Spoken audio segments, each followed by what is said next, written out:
Então, vamos nós, nesse momento, vamos elevar o nosso pensamento a Deus. Pai de infinita luz, de infinita bondade, de infinita misericórdia. Aqui estamos nesse momento, Senhor, a vos rogar o vosso amparo, a vossa proteção. Permita, Senhor, que os espíritos sábios, prudentes, benevolentes, que os espíritos instrutores, benfeitores, possam nos orientar, nos instruir, nos amparar na nossa jornada, Senhor. Que a tua paz, que o teu imenso amor, Senhor, nos envolva agora e para todo e todo sempre. Que assim seja. Nós vamos estudar hoje o perdão das ofensas do Evangelho segundo o Espiritismo. Nós vamos falar isso para médios de quarto ciclo, porque a gente ouve em palestras e pequenas mensagens, perdoa, perdoa, perdoa, mas até que ponto, até onde que nós médiuns, com a compreensão que temos hoje, podemos entender do perdão? E o Evangelho coloca lá, quantas vezes perdoarei o meu irmão? E Jesus coloca 70 vezes 7. E se você for mais adiante, ele fala assim, perdoará sem limite. Então, é imensurável o que nós temos que pedir perdão e auxiliar. Em que sentido? Vamos voltar a 2.000 anos atrás. Só. Nós temos aí 70.000 anos de sobrevivência humana, de vida humana. Então, vamos falar só de 2.000 anos atrás. 2.000 anos atrás, nós participamos de guerra, de violências, de conflitos políticos, reis, rainhas, tudo que existe. Já fomos campesinos, já vivemos de todas as formas, já fomos ladrão, já fomos bandidos, já fomos assassino, já tivemos experiências de variadas formas. E aí, quando nós chegamos nessa fase que nós estamos de compreensão, que a nossa alma está mais branda, nossa alma está mais calma, nossa alma está suavizada. Então, quando esse cobrador chega, quer encarnado ou desencarnado, porque nós podemos ter um cobrador vivo, com certeza absoluta, e os mortos. Mas a reação do médium é sempre a mesma. Tanto faz estar vivo ou morto. Se teu obsessor vivo, ele vem, ele te xinga, ele fala tudo o que ele quiser. Você ouve, analisa, observa a fala e o conteúdo. Porque quando você for trabalhar para retirar os espíritos inimigos seu, a fala do encarnado é sua posição de trabalho. Tudo que ele disser para você é o ponto de referência do conflito.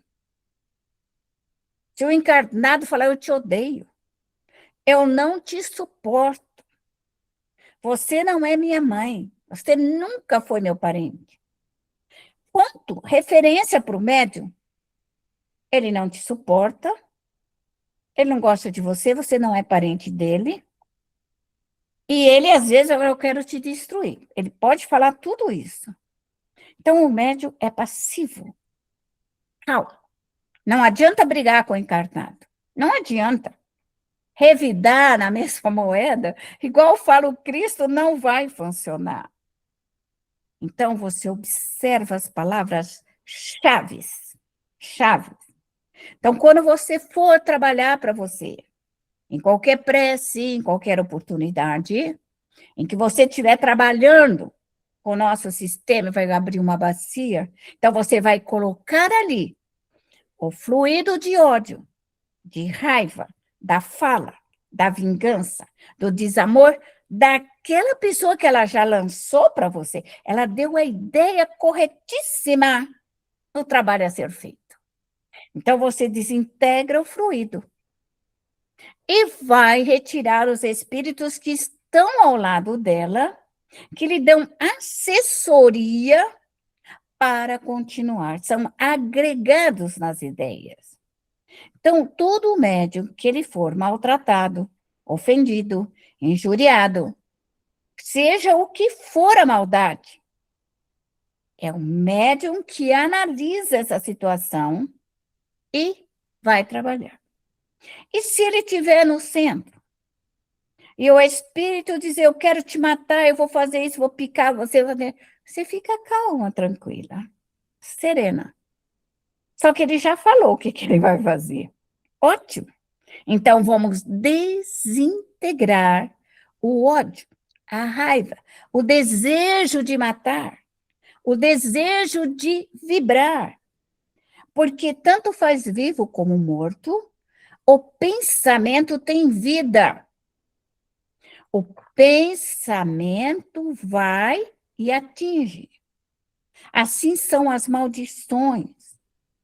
Assim são qualquer trabalho feito. Assim são as magias. Aquela pessoa com muito ódio e ela fala, quero mais que você se acabe. Isso é um trabalho feito de alta envergadura, porque ela enviou todo o seu recurso de emanações e de vontade. Então, vai dar um impacto no médium, com certeza absoluta. E ele se acalma e vai trabalhar na desagregação daquele fluido e dos espíritos. Queimar, desintegrar, dissolver, limpar, higienizar, retirar, para aplacar o ódio, para retirar o ódio familiar. Se for um trabalho feito, vai ser a mesma coisa. Então, os nossos inimigos nascem junto conosco. Nossos maiores inimigos são familiares. São irmãos, são tios, são primos, são parentes muito próximos. E é aí que entra a doutrina dos espíritos, como vamos acalmar os inimigos ferrenhos ao nosso redor. Que o único objetivo deles seria nos destruir. Física, moral, intelectual, e nos tirar todos os bens. Porque eles acham, os espíritos e os maus, que a hora que nós ficarmos pobres, não tiver comida, não tiver nada, ele está feliz.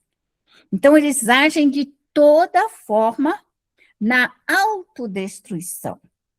Então, o médium ele tem que estar atento a isso, para trabalhar nas palavras-chave dos espíritos. Espero que vocês tenham entendido isso, porque ele vai falar sempre a mesma coisa. O dia que você der um conflito com ele, ele vai te usar as mesmas palavras. Daí, 10 anos, ele vai falar a mesma palavra.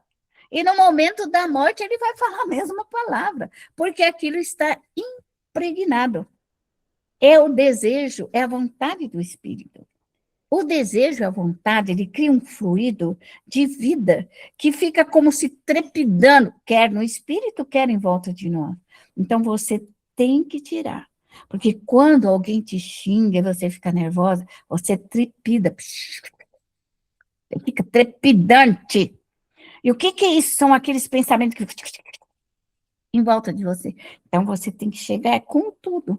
Queimar, desagregar, limpar, retirar, quer no perispírito, quer no duplo etérico, quer no corpo físico. Porque se você não tirar esse ódio, essa raiva, você vai ficar cancerosa, vai ficar doente, vai morrer do coração, e vai ter uma série de consequências. Então, você tira esse fluido antes de morrer, tá bom? Então, ensinarás a teu irmão o esquecimento de si mesmo. O que seria o esquecer de mim mesmo?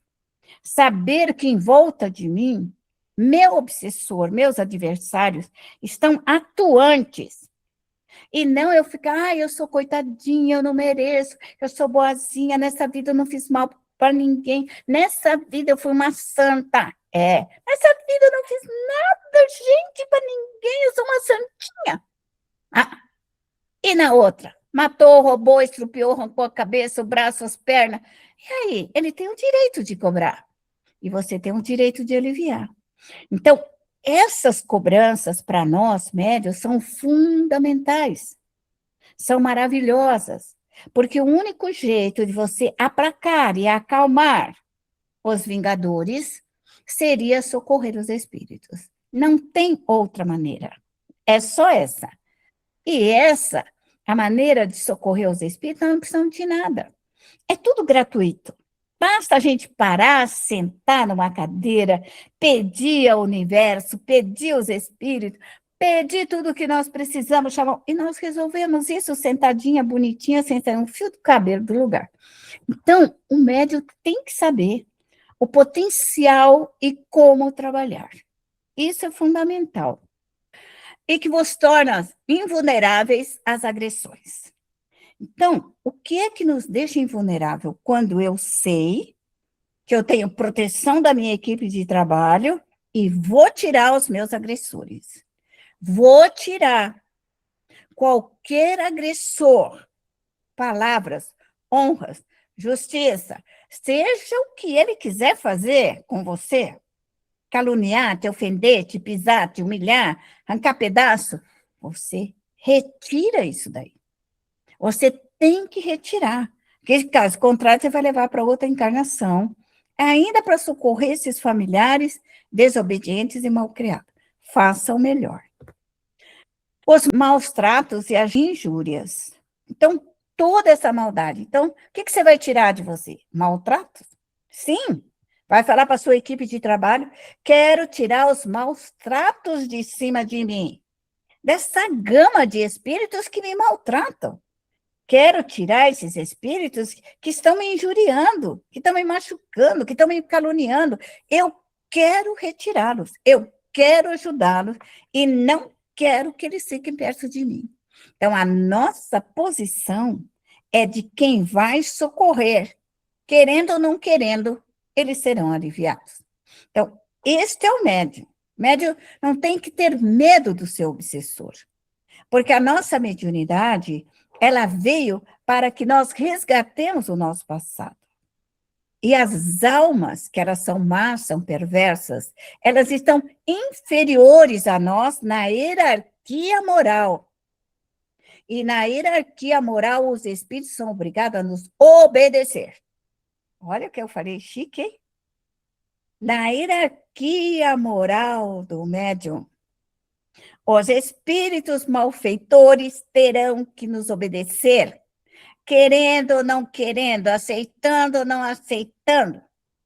A moral do médium é um comando. Então, nós que já estamos mais evangelizadas, matamos menos, roubamos menos, fazemos menos besteira, tá? Já estamos mais justas, vamos dizer assim. Quando vem esse povo que mata, rouba, nós temos uma ascendência moral de dizer, você não vai mais fazer isso. Agora você vai. É a mãe, é a educadora que chega, acabou, é agora que você vai fazer isso. Então, essa ascendência moral que o médium tem que saber que ele tem. Os protetores do médium, de todos os médiums, a ascendência moral do médium é a sua equipe de trabalho. Ele tem um comando pela ascendência moral, assim como eu tenho os espíritos superiores a mim, que comandam a mim. E eu tenho no meu comando os espíritos inferiores a mim.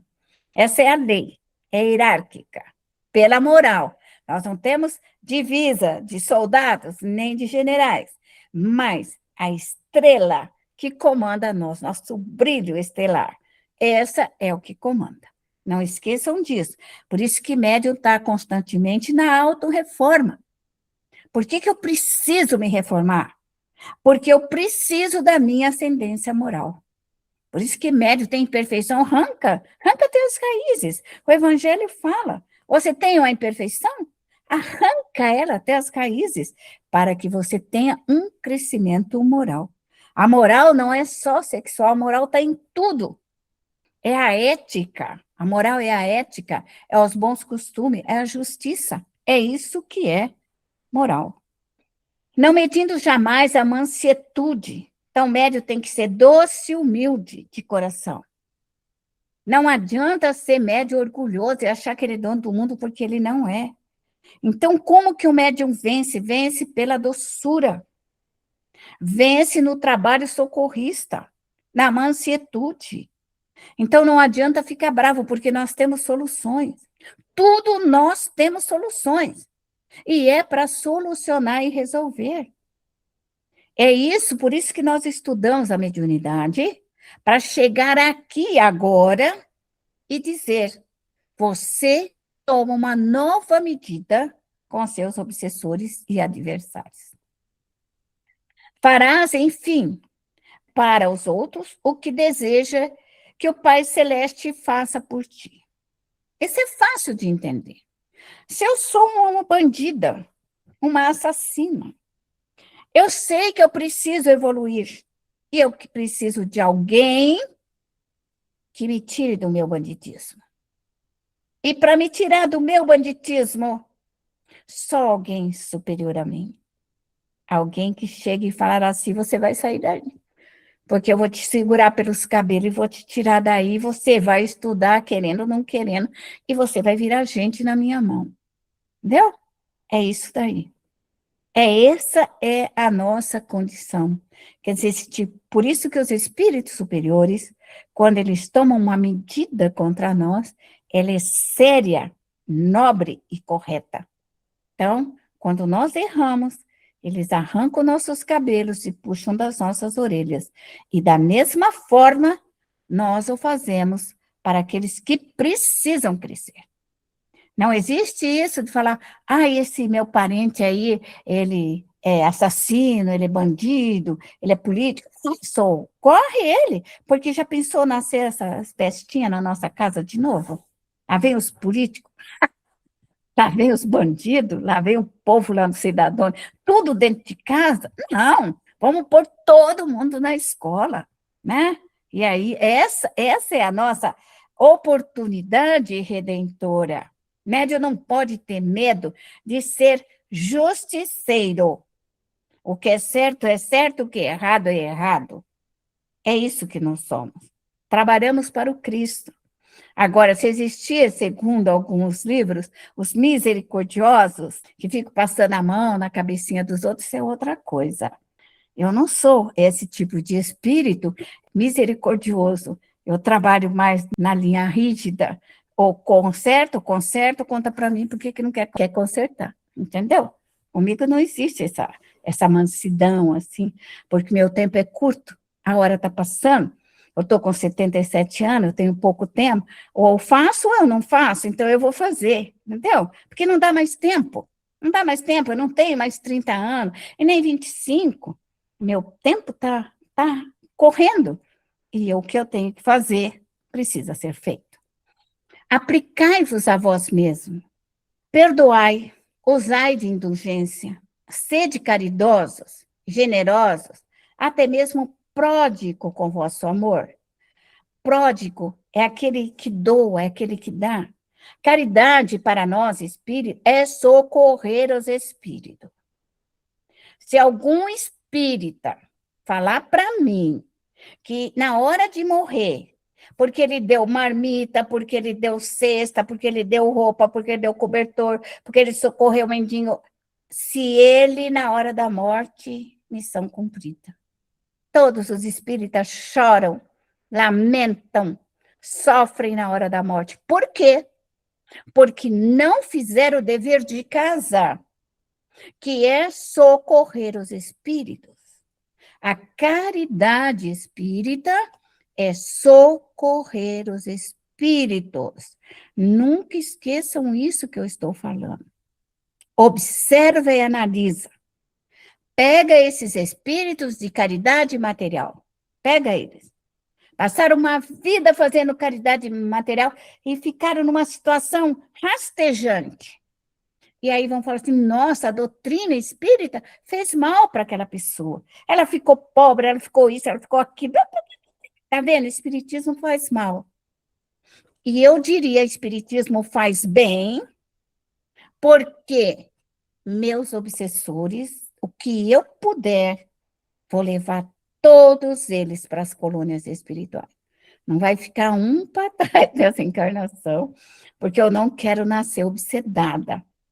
Nós já nascemos obsedada, fascinada, subjugada, que a mãe tinha que rezar todo dia, levando a benzedeira, porque nós sofríamos com a posição dos espíritos. Então, hoje, eu tenho consciência que eu preciso me libertar dos meus cobradores, dos meus obsessores, dos meus familiares, porque o restante que eu fizer é apenas uma continuidade do meu aprendizado. Estudai e comentai. Perdoai os vossos irmãos, como tendes necessidade de ser perdoado. Se os teus atos, nossos atos, vos prejudicaram pessoalmente, se nós prejudicamos os espíritos pessoalmente, matamos, roubamos, estrupiamos, levantamos calúnia, difamações, nós fizemos tudo de errado, nós precisamos de perdão. Nós precisamos de perdão, porque o mérito do perdão é proporcional à gravidade do mal. Então, a gente tem ideia do que a gente foi, a gente não sabe muito bem o que foi. Mas nós temos que, nessa encarnação, fazer o melhor por nós, pelos nossos filhos, pelos entes queridos, pela vida. Nós não podemos deixar nada mais para trás. Então, eu diria para os espíritas, porque às vezes no primeiro ciclo eu falo assim, começa a cuidar de você, médium, cuida de você, para de olhar para o lado de fora, cuida de você, porque a minha intenção é fazer o médium receber seus protetores, seu anjo de guarda, sua equipe de trabalho, para que ele chegue aqui agora com os seus obsessores e dá conta. E dá conta desse daí. E sair nessa reencarnação, levar todos os seus obsessores antes e a gente vai por último. Aí já não tem mais ninguém para trás, só nós mesmos para retornar. Então, essa é a opção verdadeira do verdadeiro espírita, libertar de si mesmo. Libertar os outros é uma coisa. Vocês podem observar. Estou falando porque é observação, eu observo. Olha os médios. Esses médios que ficaram cuidando da vida dos outros uma vida inteira. E a morte é bastante dolorosa. Pode observar. Não é a doutrina que é errada. É o meio de ensino. Porque as pessoas entendem que ser caridoso é cuidar da vida dos outros. E aí ele começa a fazer toda a desgraça para ele. Não tira nem a desgraça dele, nem a desgraça dos outros. Porque nós não somos responsáveis pelos outros, só por nós, pelos nossos erros, por aquilo que temos que fazer. Então, eu diria para vocês, trabalhem muito para vocês, cuidem das vossas encarnações. Nós somos educadora. Se um dia você quiser fazer algo de bom, faça isso que eu estou fazendo. Tudo que vocês aprenderam, ensina para os outros. Ensina que eles têm que receber seus protetores, ensina que eles têm que trabalhar na família, ensina que eles têm que cuidar dos filhos, ensina que a parte mais importante da mediunidade é para eles. Porque a caridade, a pessoa faz normalmente, a alma boa, generosa, ela é caridosa, ela é meiga, ela é gentil, ela é caridosa, porque quando a alma evolui, nós nos tornamos caridosos porque aquilo faz parte do nosso eu, não é fingido. Ela vive dentro de nós uma caridade generosa. Então, nós vamos perdoar os nossos irmãos. Faz parte do nosso destino. Alguém gostaria de fazer a prece hoje? Alguém? Gostaria de começar também a orar conosco, a nos auxiliar na prece, já fazendo todo esse trabalho? Alguém gostaria? Mas aprende na sua casa. Começa a fazer prece para os seus filhos. Prece alta. Vai recolhendo alta para os seus filhos e você vai aprendendo a rezar. Porque se você nunca falar, você nunca vai aprender. Então, eu sugiro que você faça prece alta dentro da sua casa, né? Na hora que você vai orar pela família, você faça uma prece alta que todo mundo vai aprender e você vai perder esse medo de fazer a prece ao público e para as pessoas.